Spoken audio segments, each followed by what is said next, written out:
a digital format, which is what the Kindle and the iPad are supporting. But it's everything's changing. The storefronts are changing. The pricing strategies are changing. Everything's being turned on its head, and I think we're just trying to be as much a part of defining new standards as we are adopting them. Yeah. So it's just full time. Yeah. Well, and so, I mean, of all the guys I know, of all my friends, I would definitely say you two are probably the most experienced guys I know when it comes to product creation. Gonna go to What's that? No, I like. Yeah, it's good. It's good. Yeah.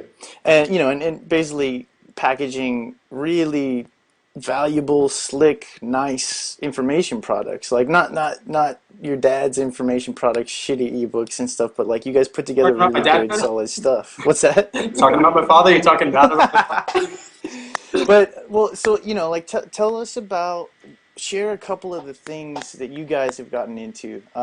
Derek, you mentioned like your 007 lifestyle, and I think David, like before we met in person, the first thing that feels like ages ago now, but source control, I think was your first major that was like product 2 you years put ago out. now, something like that.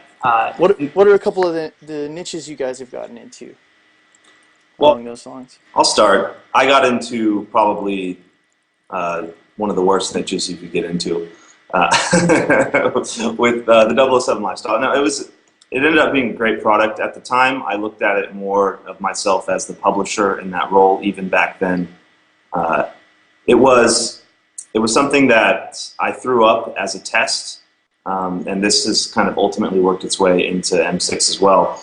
I threw that up as a test page, a real simple landing page, because I just had an idea. I was like, hey, things are going pretty cool for me right now. I'm living a certain way right now. And then I kind of related that to James Bond in a way. And I threw up a test page, and it ended up testing really well. Like I had no product to sell, nothing.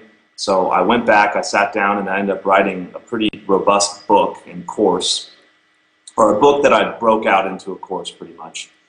And I started putting it out there. And people were like, hey, this is pretty good. And then it started selling. And I was like, all right, that's pretty cool. This is like some supplemental income, I guess. And so it kept doing well, and I kept going with it. And then I ultimately ended up selling it. But the reason that I say it was a bad niche is it's just the lifestyle design niche overall can be very nebulous.